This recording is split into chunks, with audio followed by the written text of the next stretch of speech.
Is upon us, because he has anointed us to preach good news. The Spirit of the sovereign Lord is upon us, because he has anointed us to preach good news. He has sent us to the poor,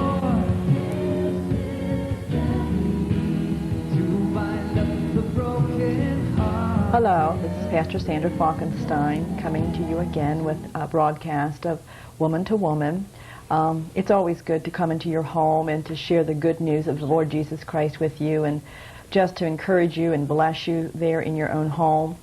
You know, I really believe this particular month as we talk about being set free, that we're really dealing with some issues that are really hitting home with you and touching areas of people's lives where they are struggling or having some difficult times. And I'm excited about what these particular women that are coming to us this month are sharing with us and with you to give you hope and to know that there is an answer to your dilemma. There is an answer to your situation. And this particular time we have a guest speaker. And I know every week I say about how special our speakers are and how special our guests are. And that's partly because so many of them are a result of the ministry that my husband and I have at Christian Life Church. And our heart cry has always been to enable people to become what they are destined to become in Christ and to fulfill their purpose, to fulfill their destiny. But sometimes when people come to us, they really have a lot of things that they're having to overcome. And so our first mission in people's lives is generally just to help them become conquerors and overcomers in their own personal situations. And this is true for our guest speaker tonight. We have Lori Falkenstein. Now, if you notice, her last name and my last name are the same, and that's because Lori is our daughter-in-law, our son Jeff, and Lori got married 5 years ago, 5.5 years ago, I guess now, and she has, I don't even like to use the term daughter-in-law because she's so much a daughter in that we had 2 boys, so that when these young ladies come into our family, we just sort of grab them and we just make them a part of our family, a part of our life, and we just call them daughters. And so that's what Lori is to me. She's like a daughter, and I thank God for her. I consider her a gift to my son. I consider her a gift to our family, and she's bringing us a gift. If you notice, if you can get a look at Lori's belly there, she is pregnant, due August 21st. Yeah. And so when that momentous occasion comes, I suspect I will be sharing that with you on TV because it will be our first grandchild, and we have anticipated this one with much anticipation. But Lori has a story to tell. I trust that she's going to be able to share everything that's on her heart because she has been set free from eating disorder, the bulimic anorexia complex syndrome, whatever we want to call it.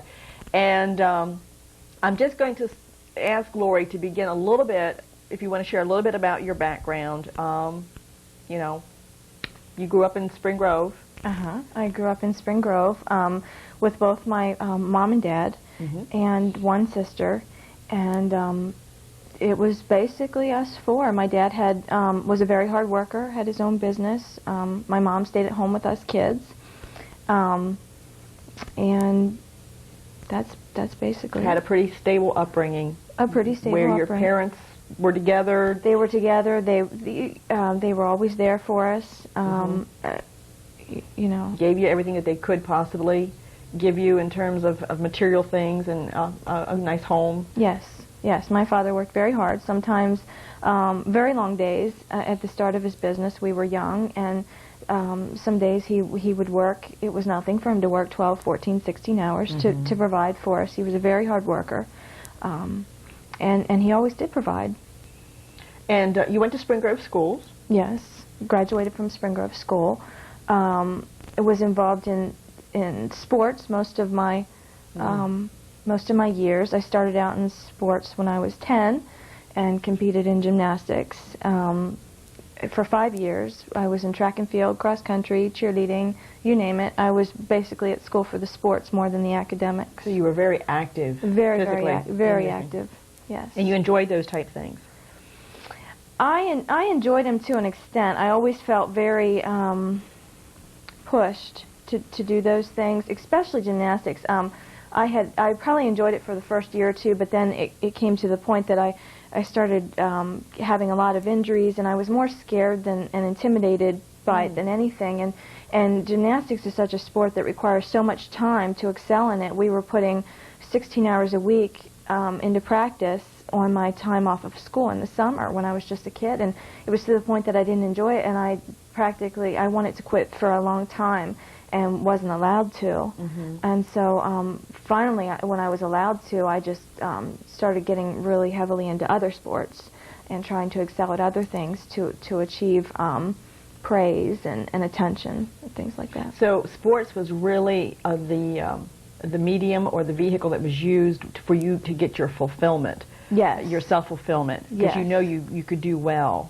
Yes, I was always very, very athletic, whereas my sister was very academic, and I tended not to excel in the academics, and I tended to excel in the sports, so I tended to do those things, so I would receive praise and attention from especially my father. He was very athletic in high school, too, and I think he had a lot of dreams in sports to exceed high levels, and I kind of think that wanting to perform high levels, achieve high levels of sports and things like that were to get his individualized attention. And you knew that he would take time Yes. to spend with you if indeed you were in training or whatever.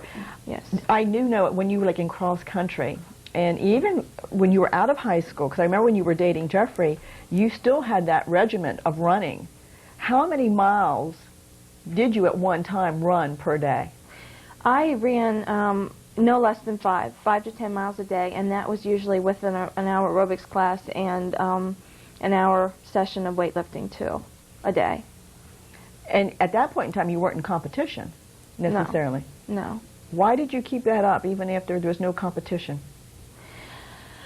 I tended to be a perfectionist and to strive for perfection, and I wanted the perfect body, the perfect everything. What is the perfect body? At that point in time of your thinking, what was the perfect body?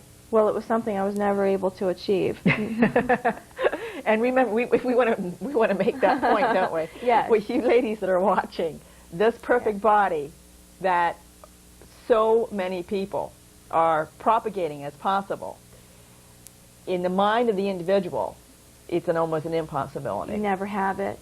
Never. No matter how good looking Exactly. you might be.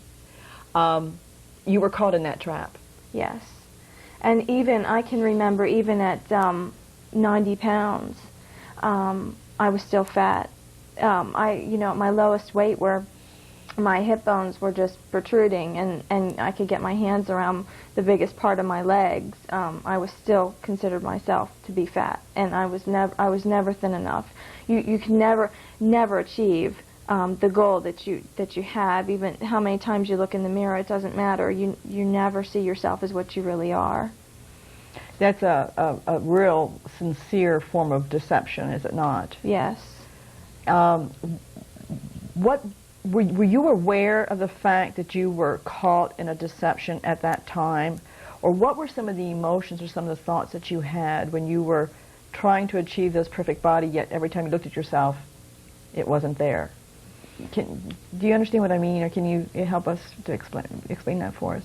Frustration. I was very frustrated, and it tended to be a vicious cycle where I would try so hard and not achieve it, so the eating disorder would just, and the obsession and the compulsion would just become worse and worse, and it was just a vicious cycle that kept. How old were you when like the anorexia, bulimia thing is there's a binging where you Yes. just stuff yourself with a lot of food, Yes. and then you purge it. Yes. How old were you when that started? Well, it all started when I was going into my 9th grade. I was 14, and I had just dropped out of gymnastics. So I had a real feeling of failure because I didn't achieve what I thought I should have achieved. And when you're told from time to time that you're not winning or you're not excelling because you may be a little too heavy, there's a lot of high demands put on gymnasts. You tend to think that there really is something wrong with you. So when I was 14, I was going into 9th grade, and I had a real self-image problem, and I started to starve myself and not eat. I would only eat if I had to, 1 meal a day, and that's because we were forced to at dinner time, of course. And I had lost at that time about 25 to 30 pounds before my parents had really noticed. I'll never forget, I had got on the scale when my sister had a friend over, and I was kind of bragging about the weight I was at, and she really got scared and told my parents, and that's how my parents had found out. Your sister got scared? My sister and her friend. And her friend. Yes. So they recognized there was something that Yes. was not just right here. Yes. And you were actually boasting about it. Yes. Because you thought you have achieved something. Yes. But in reality, you were starving yourself. That's right. And how did your parents respond to that? Did they realize that there was a situation here, or how did they handle that? Do you remember? They they were kind of scared. They were scared. I think that they didn't quite know how to handle it. And since my dad tended to be someone who could handle everything, he was a real provider and a real person that thought he could take care of his family. Tended to kind of take things into his own hands. And instead of being allowed to go and receive counseling somewhere, we kind of just dealt with it within the family. Yeah. And therefore, they thought that it was getting better, and actually it was getting worse, because what happened is, when I was forced to eat, I would eat to pacify him and to please him again, and then I learned to vomit. Okay. And then the bulimia started. Okay. We're going to come back and pick up with this very important topic, because we know that this is a very present situation in a lot of women's lives. We're going to come back and pick up on that. Right now, our staff member, Angela Brandt, is going to come and give you an offer for the booklet we would like for you to have, so we'll be right back as soon as Angela's finished. Thank you, Pastor Sandra Falkenstein. My name is Angela Brandt, and I'm here to offer you this book. It's called The Decision Is Yours by Kenneth Copeland. It's a free book that we're offering. Every day we make decisions. We choose life, death, right, wrong. We choose Jesus or Satan. We choose to live or to die, even physically. This is a book that can help you make the right choices. This is a book that can teach you a little bit more about life. We're offering it to you free. All you have to do is call the church. It's at 792-9503. The number's on the screen all the time. There are people there that will be able to help you and minister to you. We would like to make ourselves available to help you. So call us today. Thank you.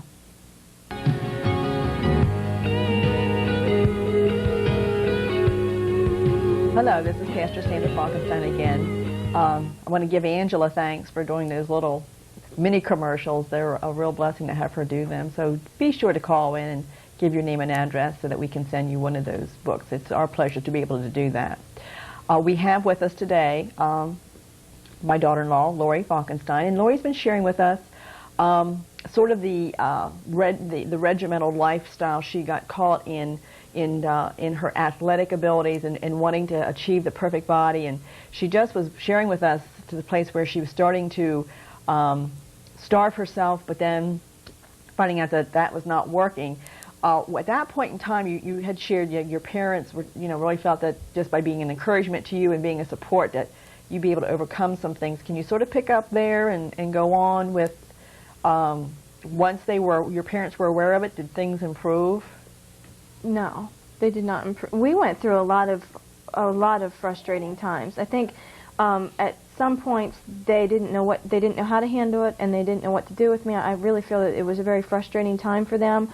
I think that it was a scary time for them, and I think that they tried to handle it the best that they could. Was it something that you were able to sit down and discuss and talk about? No, not really, because there was never any understanding there of how it came about.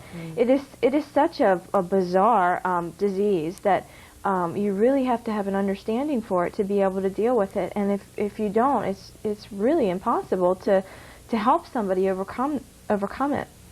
And just the not knowing properly and how to deal with it, it only became worse. I think at times there was so much frustration that it would turn into screaming battles. It would turn into yelling, hollering, and that only made things a lot more tense. Did you try to because like no one likes to throw up, yet that is so much a part of this this thing. Yes. I don't know what else to call it. It's so much a part of it. How could you do that? I mean, you obviously didn't like doing it, or did you? Well, see, and that's the weird thing, because I can remember watching a movie before I had developed the eating disorders, and that's what it was about. And I can remember watching it and thinking, that is so disgusting. How could anybody possibly do that to themselves? And I find myself in the very thing. That's because typically young adolescent girls who develop eating disorders are in very controlled atmospheres. They're talked to a lot instead of listened to. And they feel a lot of times that they can't really talk about the things that they're dealing with. And so with the downing of a lot of food, that's a way of dealing with your problems, because you don't feel like you have any other outlet. And then the actual purging and getting rid of it is getting rid of your problem. Okay. So it almost like those actions take on a symbolic... With food. Yeah. The problem never is really food, exactly. The problem is the other things in your life that you're dealing with that you feel like you don't have control over, or that you feel like you can't express. And so you're right, it becomes a symbolic thing with food, and you just down your problems. And then you end up feeling so guilty about everything that you've just did that you just get rid of it and then go purge it. Okay. And it's a very strange thing. It's even hard for our minds to comprehend. Well, I do know, and I like to just share with our TV audience a little bit. Lori had given me, in fact, she had asked us to tape a movie that was on TV, actually back in the latter part of '96, and because she wanted to see it. It was a movie entitled "Dying to Be Perfect," and she gave me that tape a couple weeks ago and said, "I really think you should watch this before we do this interview." So she said you'd have some understanding of what the life was like when you were caught in this bulimic anorexia situation. And my husband and I watched that, and it is hard to comprehend. But again, that individual in the movie was very athletic, a high achiever.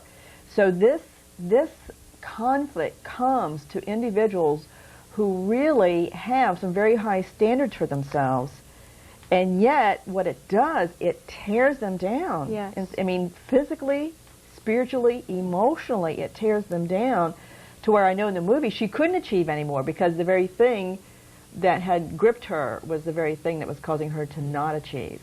The anorexic bulimics tend to be real perfectionists, and everything has to be perfect. They strive for perfection, which we know that that's not possible.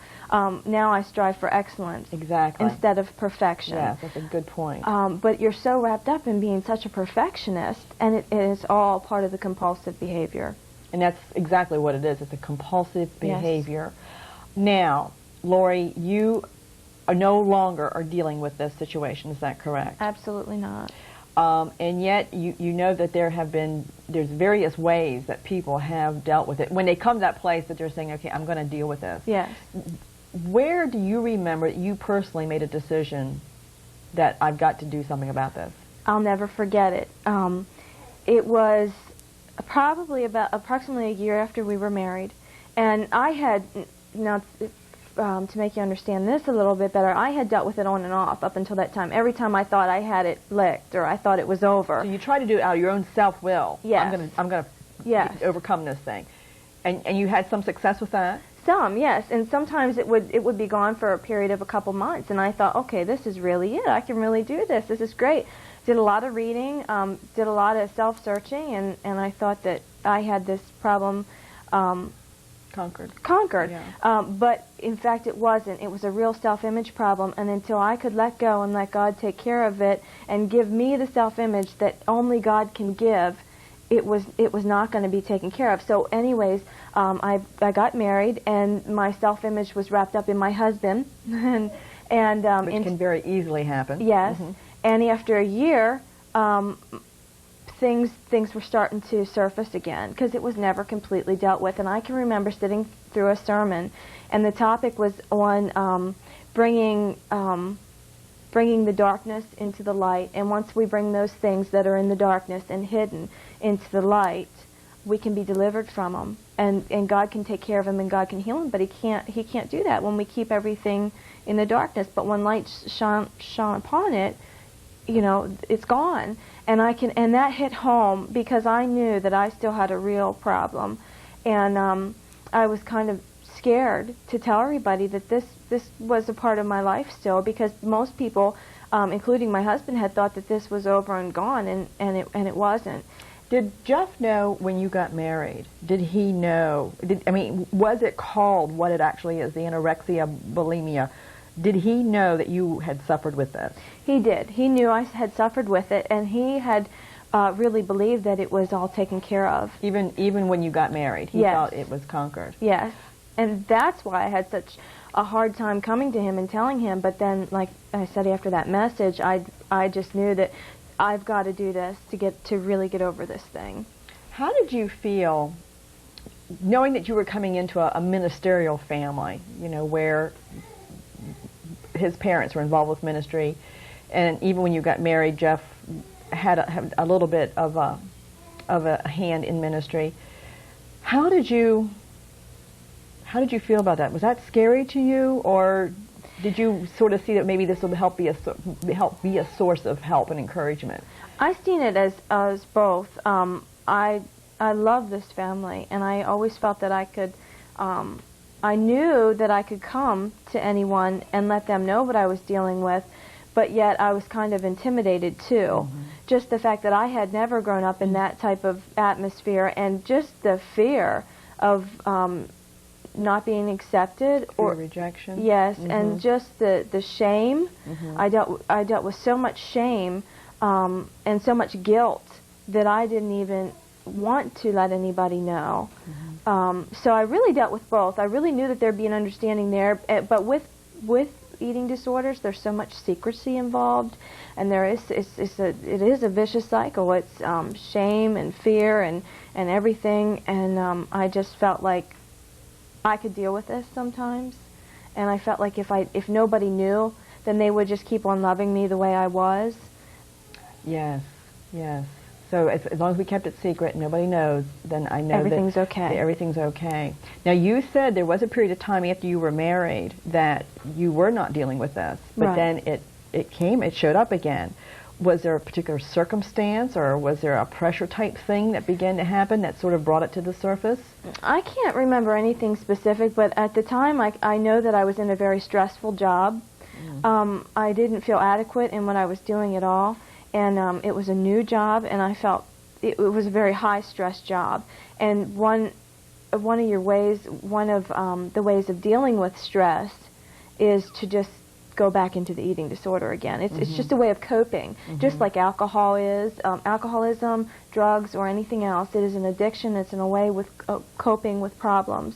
And so I know that it did get worse, and it did stem again and come to the surface again when I was in that stressful situation. Did it come back more vicious than previous years, or was it just pretty much the same? Every time was different. Mm-hmm. Sometimes it did, sometimes it didn't. Were you able to share that when it did resurface? Were you able to let your husband know that honey, this thing's here again? Not all the time, because I really felt that I was more of a, and it was nothing that he imposed on me. He's wonderful. He's been very, very supportive. I honestly think that if God would not have placed him in my life, I do not know if I would be here. It was that severe. So I don't really feel like that. But a lot of times I did keep it hidden. Just. Well, because again, you probably had a hard time believing because you thought you had conquered it. That, and I really wanted him to think that everything was okay. I really wanted him to have the wife that he deserved to have. He did not deserve to have to deal with something like this, in my eyes. And sometimes we think, husbands don't, because they have to go to work every day. They have to put X number, they have to do what's required of them in the job. When they come home, they shouldn't have to deal with things.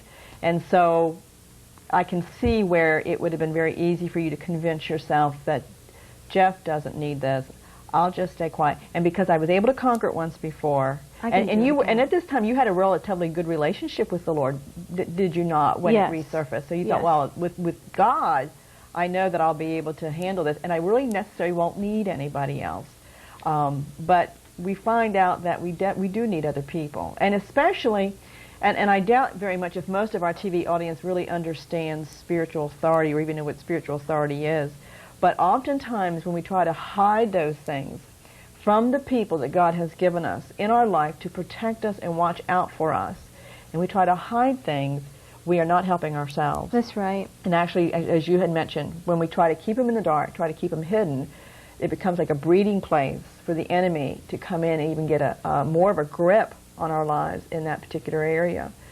So ultimately, though, you did tell Jeffrey the resurfacing of that, and how did he handle that? He was so understanding. Every time that I went to him, every single time that I went to him and had mentioned it to him, he would pray. He would take authority over it, and we would just pray together.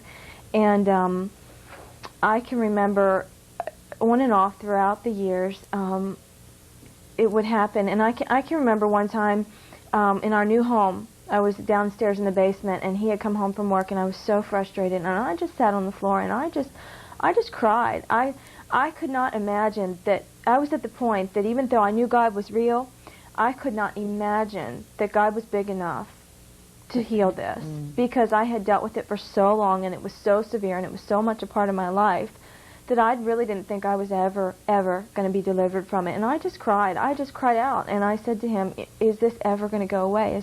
Am I ever going to get better? And if God can do it for me, God can do it for anybody. Well, you know what? I think we're going to end this session on that note, but we're going to pick up with this particular broadcast on the being set free from eating disorders. We're going to continue this next week. So we're going to pause and say good night and stay tuned next week and see how God has set her free.